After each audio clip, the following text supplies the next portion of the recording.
Bismillah ar-Rahman ar-Rahim.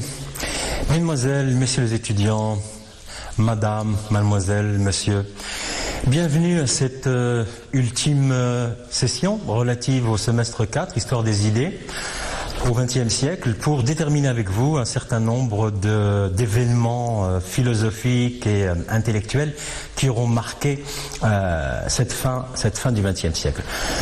On aura d'abord à l'esprit que il n'aurait pas été possible pour moi d'assurer pour vous ces rencontres didactiques sans l'appui effectif et efficient de notre personnel administratif que je voudrais remercier avec principalement notre secrétaire général, Sirachid Daoudi.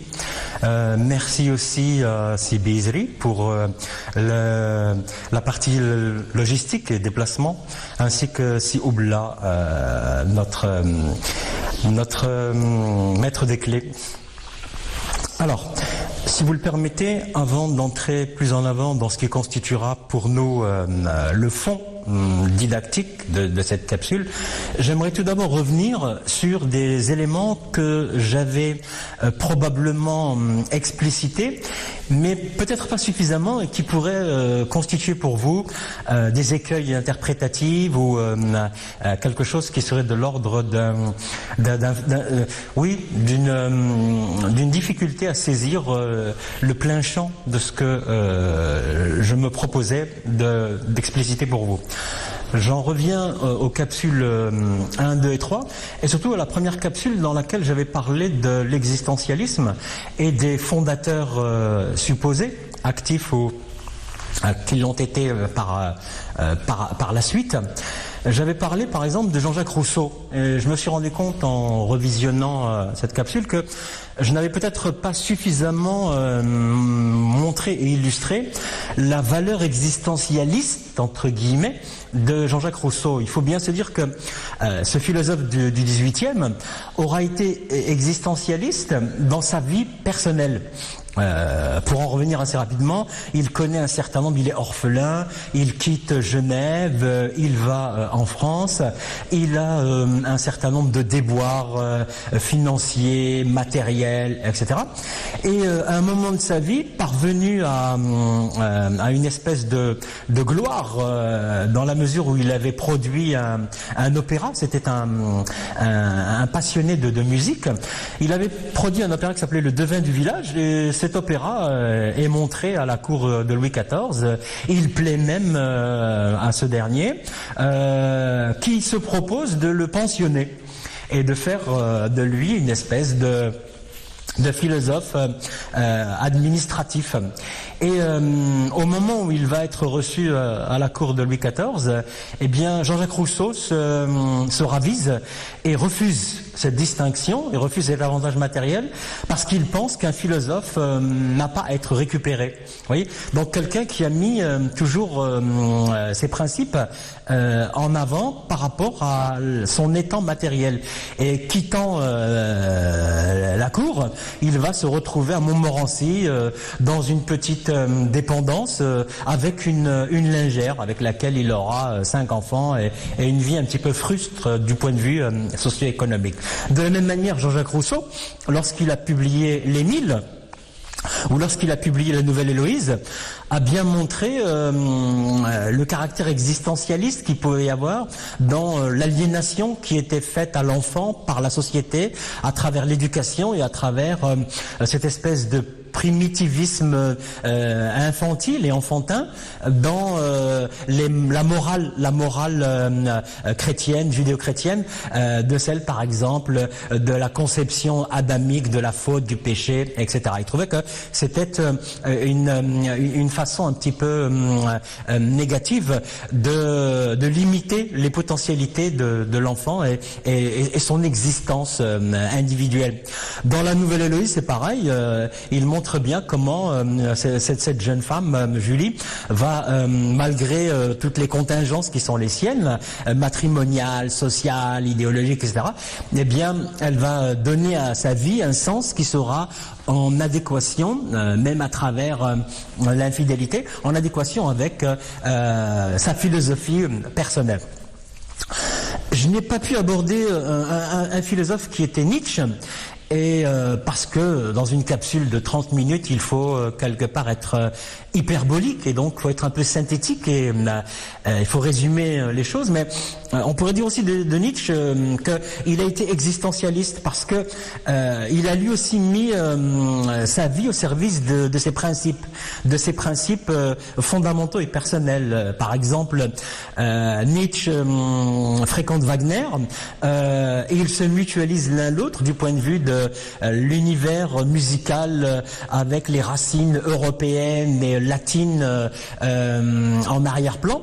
Mais lorsque ce grand musicien Wagner va produire un opéra pour le Troisième Reich, Nietzsche va s'en séparer, parce qu'il a considéré que Wagner a trahi l'esprit, comment dirais-je, antique, en lui adjuvant une morale chrétienne. Et donc, il va se défaire d'un parterre d'intellectuels, de gens du monde, etc., qui auraient pu lui permettre d'asseoir une espèce de notoriété socio-culturelle. Et il va prendre les chemins en solitaire et aller à Sils Maria, à Naples et ailleurs, pour parcourir une vie de bohème, d'ascète et de philosophe introspectif. Hein. Et je signalerai que la pensée nietzschéenne, elle est aussi existentialiste dans cet aphorisme que l'on retrouve dans Ainsi parlait Zarathustra, et qui est une espèce d'invite au lecteur, à travers laquelle Nietzsche demande à tout un chacun d'agir selon ses principes, à travers cette expression qui est « deviens ce que tu es ». Quelle meilleure expression d'existentialiste. Deviens ce que tu es. Lorsque j'avais abordé dans une autre capsule, la capsule 2, je me souviens, l'aphorisme sartrien de « la vie n'est pas ce qu'elle est et est ce qu'elle n'est pas », j'avais dit que la vie, elle est constante, elle n'est pas constante, elle est active, elle est dynamique, elle est en constant mouvement. Et on en voudrait pour preuve que, par exemple, la pensée d'un philosophe du VIe siècle avant Jésus-Christ, qui était Héraclite, qui avait dit cette formule célèbre qui est « on ne se baigne jamais deux fois dans le même fleuve ». Quelle autre pensée existentialiste pourrions-nous avoir? C'est-à-dire qu'un individu qui se baignerait une fois ne retrouverait pas la même eau en se baignant, et lui-même, se baignant, ne serait pas le même baigneur qu'il avait été auparavant. Hein, ce qui montre quelque part une dynamique du vivant qui n'est pas logique, mais qui est biologique, et pour l'être humain psychologique. Hein. Je vous signale que chez l'être humain, il y a toujours une dimension assez particulière de cette considération du temps. Hein. Si on a inventé le calendrier, c'est aussi pour le principe de l'éternel retour. Le fait que quelque chose qui normalement est censé se dérouler de moins l'infini vers plus l'infini, eh bien sous une illusion socioculturelle, réapparaît à travers le cycle des saisons, les années, etc. Et c'est un peu rassurant pour l'esprit humain. Probablement, dans la capsule numéro 2, avez-vous souvenir de ce que j'avais indiqué lorsque Sartre critiquait ce qu'il appelait la mauvaise foi? J'aimerais que tous les auditeurs et tous les étudiants comprennent bien que la foi dont il s'agissait ici, si ça avait été à l'écrit, vous auriez vu les guillemets. Hein. Ça n'est pas la foi, la croyance logique ici. Hein. Ici, la foi, c'est l'opinion. La mauvaise foi étant nia. La foi, c'est nia. Donc, lorsqu'il parle de mauvaise foi, il parle de nia, quelqu'un qui n'agit pas par rapport à des éléments qui seraient des éléments tout à fait construits dans son rapport aux choses. La vie n'est pas logique, et si par exemple vous prenez le darwinisme, qui présuppose qu'il y aurait une espèce d'évolutionnisme logique et même, comment dirais-je, ayant un sens, eh bien, je vous signale que les théories de Darwin sont réfutées de plus en plus par des gens tout à fait crédibles et sérieux, des scientifiques qui disent que le vivant ne peut pas dépendre de quelque chose qui serait de l'ordre du hasard. Il y a une nécessité, mais une nécessité à laquelle il faudrait attribuer une espèce de régisseur divin, de régisseur, je sais pas, naturel, mais que quelque part ça n'est pas quelque chose qui est fortuit. Je vous donne un exemple. Par exemple, la nature ne connaît pas la logique parce que des espèces qui étaient parfaitement adaptées à leur isotope, à leur milieu, n'ont pas survécu. Alors que des espèces totalement inadaptées ont survécu depuis 450 millions d'années. Vous regardez un animal tout à fait bizarre qui s'appelle le nautile, eh bien c'est un fossile vivant qui se déplace en marche arrière, qui a les yeux derrière la tête. Il existe encore. D'après Darwin, il n'aurait pas dû exister. L'ornithorynque, un mammifère qui pond des œufs. Des plantes qui sont carnivores. Vous voyez bien que là, ça dépasse le logique, mais c'est du biologique. Voilà. Donc si vous le voyez bien, pour cette capsule relative au semestre 4 de l'histoire des idées 20e siècle, il m'avait semblé opportun d'aborder pour vous, et avec vous, des courants qui ont été prégnants dans ce milieu du 20e siècle, à savoir le structuralisme, puis le post-structuralisme avec la figure du post-modernisme. Je vais d'abord aborder, si vous le voulez bien, ce qu'il y a eu avant le structuralisme, avant ce qu'on a appelé la nouvelle critique, la néocritique, avec des fondateurs comme par exemple Roland Barthes. Avant la nouvelle critique, il y a eu ce qu'on avait appelé la paléocritique, la critique traditionnelle. Donc j'ai parlé d'abord de la paléocritique, la critique ancienne, qu'on a appelée la critique biographique, critique historique, la critique d'érudition et la critique du goût. J'y reviendrai tout à l'heure. Les fondateurs du structuralisme, ceux qu'on va appeler les pré-structuralistes, puis les structuralistes, ce sera notre grand 3 à partir des années 60, et ensuite, dans les années 80-90, les post-structuralistes qui ont été aussi les post-modernistes. Et je conclurai par une évaluation globalisante et peut-être une ouverture, comme on fait dans les dissertations, une ouverture sur un champ plus élargi. Alors, la paléocritique ou critique biographique, historique, d'érudition et de goût. On la doit à un certain nombre de critiques du milieu et de la fin du 19e et du début du 20e. Pour parler des critiques traditionnelles et traditionnalistes, il faudrait d'abord parler de Sainte-Beuve, ce qu'on a appelé la critique historique, et aussi d'Ernest Renan. Ernest Renan, qui avait dit, dans un sujet qui est généralement donné aux étudiants dans les dissertations et au baccalauréat en français et au lycée, Ernest Renan qui avait énoncé, et je vous donne cette citation, « Il n'est de véritable admiration qu'historique. Il naître, il n'y a pas de vraie admiration autre qu'une admiration historique. » Qu'est-ce que ça veut dire ? Ça veut dire que pour les gens du 19e, du milieu 19e, fin 19e, c'est-à-dire pour les positivistes, eh bien, on ne pouvait pas apprécier une œuvre si on ne s'attachait pas d'abord à déterminer le contexte historique dans lequel elle avait été produite. Il y a un rapport dans cette trilogie entre l'histoire, l'œuvre et l'auteur. L'œuvre est un produit historique et l'auteur est aussi un produit historique, d'après sa biographie. Et donc, pour eux, il faudrait pouvoir s'attacher à déterminer les tenants et les aboutissants de la création littéraire en fonction de la biographie de l'auteur, mais aussi en fonction du contexte socio-historique au moment où elle a été produite.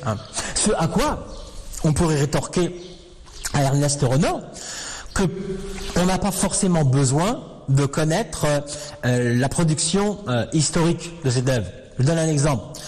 Je n'ai pas besoin de savoir qui était Homère, à quel siècle il appartenait et dans quelle société il vivait pour apprécier une grande œuvre comme l'Iliade et l'Odyssée. De la même manière, j'ai pas besoin de savoir qui était Cervantes pour apprécier Don Quichotte, ou Shakespeare pour apprécier Hamlet, le Roi Lear, etc. Pourquoi? Parce que ce sont des œuvres majeures qui dépassent l'espace et le temps, parce qu'elles touchent à l'humain, et elles touchent au fondement de la condition humaine, la vie, l'amour, la mort. Donc cette critique historique avait le vent en poupe, si vous me permettez l'expression, depuis Sainte-Beuve, Renan, mais aussi avec des comment dirais-je, des contemporains, comme par exemple Picard, que ensuite Roland Barthes a critiqué à travers un article. Donc il était de bon ton à l'époque de mesurer l'œuvre à l'aune d'un certain nombre de référents externes. Grand 2. S'il fallait parler des fondateurs du structuralisme, fondateurs entre guillemets, on devrait d'abord parler de Ferdinand de Saussure, que nos étudiants connaissent bien, sûrement, obligatoirement, dans ce qu'il a énoncé dans les rapports entre l'arbitraire du signe, le signifié et le signifiant, et dans le fait que Ferdinand de Saussure est le chantre d'un structuralisme linguistique. Saussure a montré le primat de l'axe synchronique dans l'étude des langues vis-à-vis de l'axe diachronique. Il a dit, pour étudier une langue, c'est bien de voir la dimension de son évolution historique, mais il faut aussi arrêter à un moment donné la vue que l'on a par rapport à cette langue et voir ce qui se fait dans d'autres langues. Prendre un instantané et voir de manière transversale ce qu'il en est dans d'autres idiomes. Donc Saussure a institué un structuralisme linguistique. De la même manière qu'en poésie, Stéphane Mallarmé a institué, à travers l'hermétisme, à travers ce qui va déboucher sur les Parnassiens et d'autres écoles littéraires et poétiques, il a institué le rapport entre la structure et le fonctionnement dans la poésie. Et vous voyez bien que là, ça fonctionne tout à fait bien.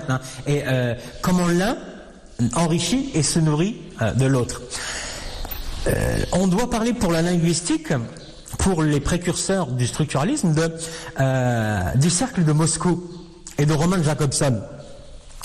Le cercle de Moscou, ceux qu'on appelait les formalistes russes, entre 1915 et 1924, a réuni des linguistes et des gens qui s'adonnaient un peu à la critique littéraire et a voulu dépoussiérer justement cette critique historique, cette critique du goût, cette critique d'érudition antérieure, en disant que il fallait s'attacher à s'extraire de l'immanence du texte.